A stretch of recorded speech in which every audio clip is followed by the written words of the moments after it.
Hello, this is Dr. Joseph Walrath, oculoplastic surgeon. I'm going to talk with you today about lower blepharoplasty. This is another educational video in the series of educational videos on oculoplastic surgical topics for prospective patients and current patients. I'm an oculoplastic surgeon, a specialist in eyelid surgery. I don't do butt lifts. I don't do breast lifts. I don't do face lifts. I just do eyelid and eye socket surgery, 1,000 major cases a year. Again, we're going to talk about lower eyelid surgery today. Most of this talk is going to be on cosmetic lower eyelid surgery, but I'm going to show you some medical examples as well, medical problems that need to be corrected. There's a wide range of cosmetic surgeries to lower lids, and I'm going to try to parse all that out for you. I'm going to talk about what you need to do to prepare for surgery, how to recover from surgery, what the risks of surgery are. Everyone's concerned about surface anatomy of the lower lids. They see a bag, they see a bulge, they see a hollowing. We're going to address all of those questions today. From the side, you can see the eye socket fat in yellow producing a bulge in the skin, which is pink on the right side of the screen. And by reducing the bulge or rearranging the bulge of fat, we can make the eyelid smoother and more youthful and get rid of the baggage. And we're going to talk all about different techniques. But before we get to that, I'm going to talk about some medical problems of the lower eyelid. A medical problem always causes symptoms. Patients with medical problems of the eyelid can have pain from dryness if the lid's pulled down. Rough, scarred edges of the eyelid can abrade the eyeball. Lashes could be turned in, abrading the eyeball. Lids can be pulled away or down from the eyeball, causing dryness. Medical problems of the lower eyelids can cause tearing from dryness, from loose lids that prevent the tear drain system from working properly. And these patients can also have blurred vision, either from dryness or from pooled tears, which can act like a prism and distort your vision. This problem is called entropion. Both of these lower eyelids are turned in against the eye. The lashes are folded in against the eye, and this is uncomfortable. And repair of this is covered by insurance. This is called ectropion, the sort of opposite of entropion. In this case, this patient's right lower lid is folded out. This is also a medical problem that's covered by insurance. This problem really should be fixed because when you take that pink inner lining of the eyelid and keep it folded out, it desiccates, it dries, it becomes cracked and red and painful and irritated and miserable. This patient here has really loose attachment to the upper and lower lid at the outer corner, and this can cause tearing. This patient has a pulled down outer corner. This is called retraction of the lower lid. This has been a complication of a cosmetic procedure in this case.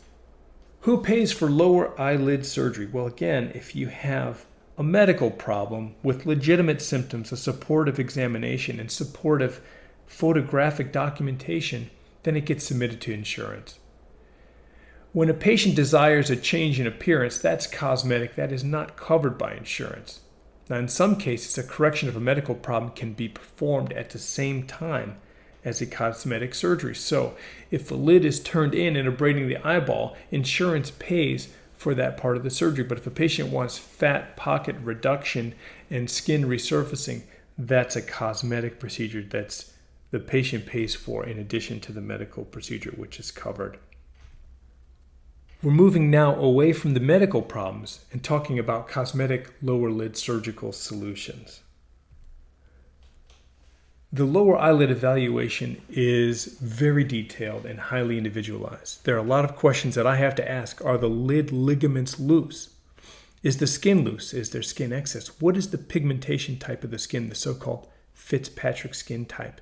Is there extra fat? Is there fluid in the cheek? Is the cheek or midface shallow? Is there a deep trough in the tear area?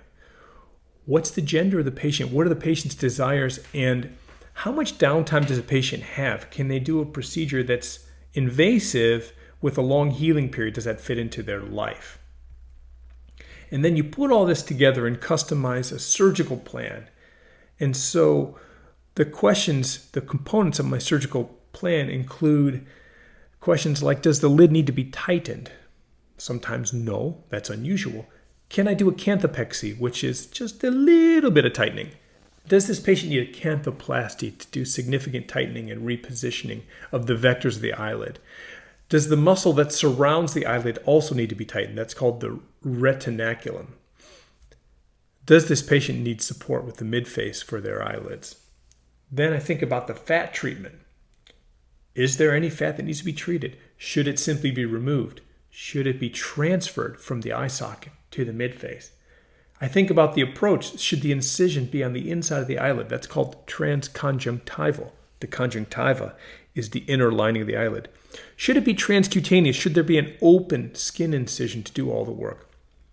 And then, what do you do with the skin at the end of the surgery? Sometimes nothing. Sometimes a skin pinch. You gather up the skin, remove a strip, and sew closed. Sometimes CO2 laser resurfacing is the better answer. And sometimes a full skin muscle flap is required. We also think about medical factors. We also think about lifestyle. Can the patient tolerate an extended healing period? And a more complex procedure typically has a longer surgical time, and that translates into a greater cost. I'm going to show you a bunch of photos, preoperative and postoperative, to best explain the different surgical technique variations. All of these patients are my patients, and all of them have consented to allowing sharing of limited photos before and after. I'm going to talk about these in the context of varying levels of invasiveness. I'm going to start at least invasive to the left in the little gray arrows, and we're going to work our way along adding various elements that make the procedure more invasive. More invasive, you think longer healing time and potentially more expensive in terms of operative time. I'll start with the least invasive of all, transconjunctival fat removal. That just means make a cut on the inside of the lid, pull out some fat, and be done with it. It's the least invasive approach with, of course, the least downtime. The ideal patient is younger, very good lid tone, no skin excess, and they really can't tolerate any downtime. This is on the low end of the invasiveness level. Incision made on the inside of the lid, right into that yellow fat pocket. And that yellow fat pocket is simply plucked right out of there. What happens if you look from the outside is you see that bulge, and as you pull the fat down, the bulge goes away. You pull the fat out, the bulge goes away, and the patient doesn't have the dark shadows. This is the patient before transconjunctival fat removal, and this is literally a week later. Before, puffiness. After, no puffiness. And in general, this is the least invasive approach. We are going to start to add to that technique now to get to a slightly more invasive approach. Some patients need just a little bit of lid tightening and just a little bit of skin treatment. This is transconjunctival fat removal with a canthopexy and a skin treatment. It's a little more invasive. The ideal patient has good lid tone. It's not a loose lid. There may be a tiny bit of skin excess. A lot of times this is done at the same time as upper blepharoplasty because I use the upper blepharoplasty incision to do the slight lid tightening. This has a slightly increased downtime, but really not that great. Moving along the scale of invasiveness, the fat has been removed from inside the lid. This is transconjunctival. A small incision is made at the outside corner of the upper lid, and through that incision, I grab that tendon of the lower lid with a suture and tighten it to the bone. And then, in this case, remove a tiny strip of skin called the skin pinch removal. Now, this is a patient before, and this is 2 months later after the procedure of advanced transconjunctival lower blepharoplasty with canthopexy and skin pinch. This is the patient 1 week after surgery. So you see some bruising and swelling, but not too bad. The incisions are highlighted and they're still sutured closed. And this is her eyes closed 1 week after surgery. Now, sometimes I do CO2 laser resurfacing to the lower lids at the same time if the patient does not have significantly pigmented skin. So for Fitzpatrick skin type 1 to 3, suitable for lasering of the lower lids. This can tighten the skin after the fat removal. It can also be extended to include the entire face. Now with laser, it's not a one-time deal. and it may need to be performed periodically, perhaps a year or two down the line, as we all accrue aging in our skin over time. The addition of CO2 laser does not increase the healing time for these procedures, and it's not painful. This is a patient preoperatively before upper and lower blepharoplasty. And here she is a few months later. She's had 4-lid blepharoplasty and CO2 laser resurfacing of lower lids. This is 1 week, actually a few days after the resurfacing of the lower lids. The blepharoplasty had been performed prior to the resurfacing. And this is 1 week after adding the lower lid laser resurfacing. So it really does a nice job of smoothing out the skin. We're now continuing our march toward a more aggressive procedure, adding transconjunctival fat transfer. Instead of taking the fat out, what I'm going to describe next is using the fat from the eye socket to put into the cheek, upper cheek, midface area. It's more invasive, and that means it takes a little longer and has a longer healing period.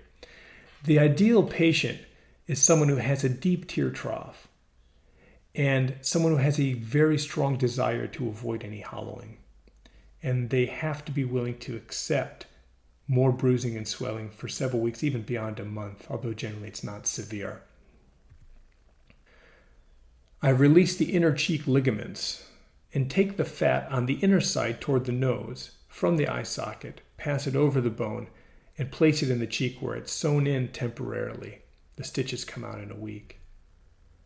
The fat is moved over the bone to blunt some of the hollowing. So it reduces the fat compartment of the lower lid, and it also fills the tear trough.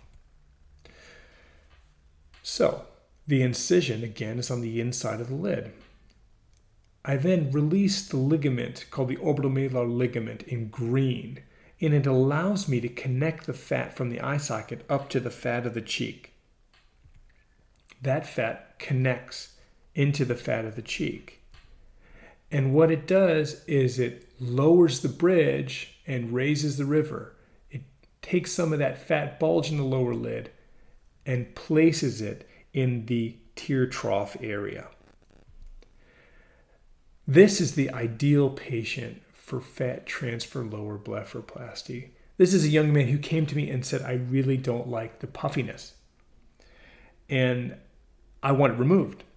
And I said to him, I fear with your somewhat bulging eyes and somewhat shallow cheek and midface that if I take that fat out, you'll look like Stewie from Family Guy. You'll have these big, long lower lids, and that will not look youthful. I think it's really important for you to take that fat and put it in your cheek. Now, this is him a month later. And the photo's a little blurry. He sent it from his home in California. But you can see there's still a little bit of discoloration, a tiny bit of swelling, but he looks very youthful and does not look hollow before and after. And in this patient, that decision was clearly the right decision. Now, the first week of surgery is a little weird in patients who have fat transfer. There are little sewn-on dressings on the upper cheek, little white dressings that hold the fat in place while they heal. It doesn't matter. You're not going anywhere for that first week anyways. They hold the fat pedicles in place. The fat is sticky, and so it's not going to go anywhere once those dressings are removed. The one advantage of using eye socket fat is that it's predictable. So if you take fat from the belly and inject it anywhere, half of it's going to die. And so maybe you inject twice as much as you need, but maybe only a third of it dies, and then you're stuck with too much, or maybe 90% of it dies, and you don't have enough at the end of the day. The eye socket fat is not blended up and injected. It is still attached to its blood supply in the eye socket, so it is gently folded over the bone and held in position with those sutures. And it's living, so it's not going to die. It's not going to melt away, and so therefore it's going to be more predictable. We're now moving to more invasive surgery than I've described so far, and now we're getting into the open procedures. Most of the open lower blepharoplasties that I do have a canthoplasty because the lids need to be tightened, and that's a more aggressive tightening. and a retinacular suspension. That means tightening the muscle as well as the ligaments of the lower lid. It's moderately invasive. It has a longer healing period. The canthoplasty involves separating the eyelid from the bone and tightening and reattaching it. Same thing with the retinacular suspension. There is some swelling and some thickening that goes along with that. Most of the bruising and swelling is gone at 2 weeks, but there are some changes that are subtle and resolve over months. The ideal patient has loose eyelids, extra skin and or muscle. This can be done with fat transfer or without fat transfer. Sometimes it needs to be done with midface elevation. I'm going to walk you through the steps of open lower blepharoplasty. You can see that we're moving toward a more and more invasive approach. It starts with an incision in the lower lid. The skin is then peeled back. At this point, the canthoplasty is performed. The lid is detached and reattached to the bone at the proper tension. And then after that's done, the fat is either transferred or removed. The extra skin is then smoothed out and trimmed, and the incision is sewn closed. I'm going to show you a bunch of photos of patients who have had this surgery or components of this surgery. These patients, again, are all my patients. This is a lady who had a medical condition of the upper lids obscuring her vision, and she elected to have that taken care of. But she also wanted a cosmetic lower blepharoplasty. This skin was corrugated like an accordion, and when an incision was made under the lashes, there was a great deal of excess skin that was removed. She had a canthoplasty, retinacular suspension, skin muscle flap, and this is her after surgery. 4 months post-operative photo. There is a financial advantage to performing a cosmetic surgery at the same time as a medical surgery. Basically, insurance is billed for the upper lid procedure, and the surgical center then bills the cosmetic time at a reduced rate, and this is pretty much universal in every center that I operate at. I'm going to show you more lower blepharoplasty photos now, each of them with different techniques to illustrate the topics that we've talked about so far. This is a gentleman who, in addition to upper blepharoplasty, elected transconjunctival lower blepharoplasty, means incision on the inside with a canthopexy and a skin pinch, and this is after surgery. The puffiness of the lower eyelids is gone. And this is another patient who had puffiness of the lower lids, and this is before lower blepharoplasty, transconjunctival again with canthopexy and skin pinch. This is also a patient who underwent internal ptosis repair blepharoplasty and right brow lift. Another patient who had significant ptosis of the upper lids but also wanted a lower blepharoplasty, which was cosmetic.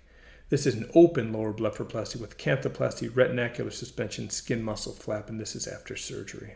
This is 4 months after surgery.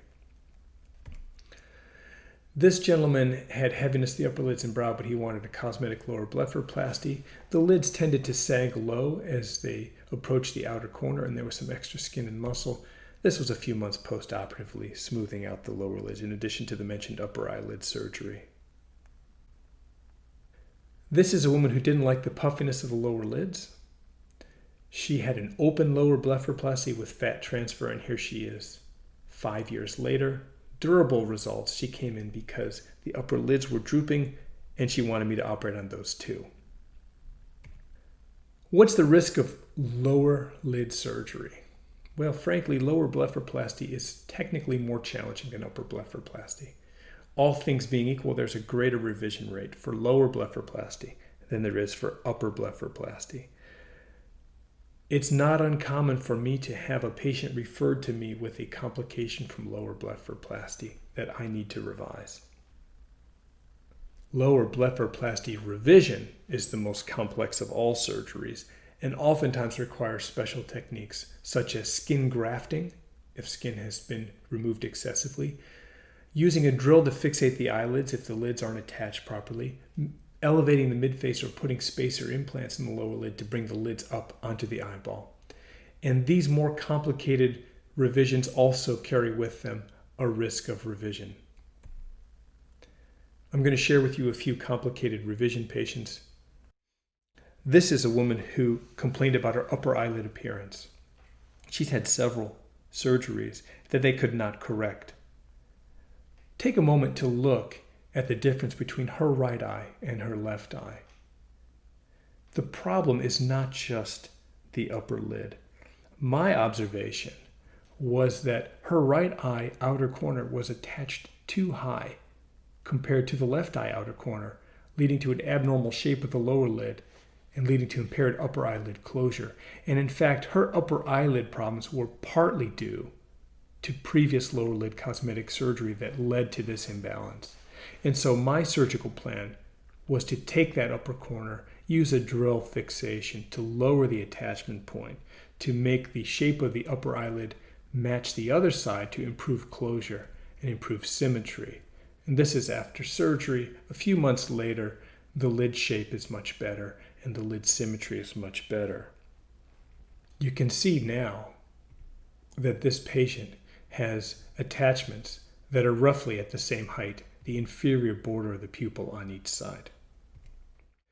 This is a patient who had eyelids pulled down and away after cosmetic surgery that she was quite unhappy about, and she came to me seeking repair. There's no easy way to correct this problem, and sometimes patients come in and say, I was told I'd just get a little stitch put in. The little stitch solution doesn't work for problems like this. This patient required drill hole canthal fixation and mid-face elevation to correct her problem.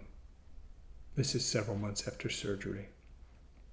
The postoperative care is really not very different than upper blepharoplasty if you've happened to watch that video, but for the first 3 days, rest, ice, comfy chair, Tylenol and Motrin for pain. I usually prescribe something a little stronger like Tylenol with hydrocodone, but most patients don't need it. I always give preventative antibiotics during lower lid blepharoplasty.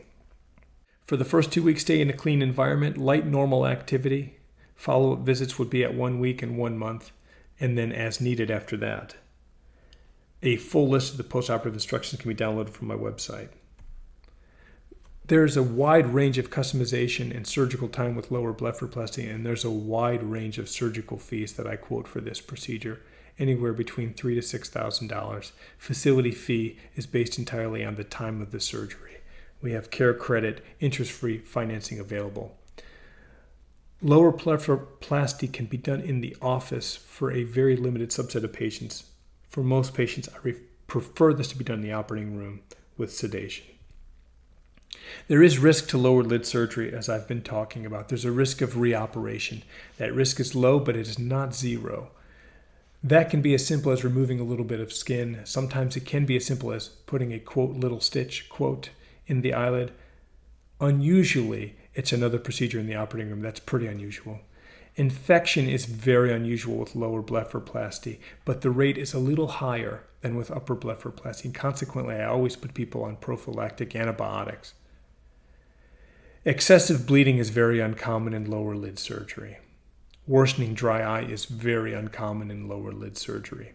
You can read reports of people who have permanently lost vision from lower eyelid surgery. I've never seen that. You can read reports of people who've had permanent double vision from lower lid blepharoplasty. I've never seen that. I've had one patient who had double vision for weeks after surgery, and I don't believe that it was related, as she developed a whole host of neurological symptoms. So consequently, I don't think that was really related to the surgery, but was related to an underlying neurological disorder. There's risk to laser resurfacing, including pigmentary changes of the skin and scarring. Those are both unusual. Viral infection can happen when you strip the skin outer layers with a laser. Consequently, I always put people on antiviral medications before laser procedures of the lower lids. Once again, this has been Dr. Joseph Walrath. This is my team. I hope this presentation has been enjoyable. It's helped you understand lower blepharoplasty. Whether your problem is medical or cosmetic, I'll strive to help you reach your goals, and I look forward to taking care of you.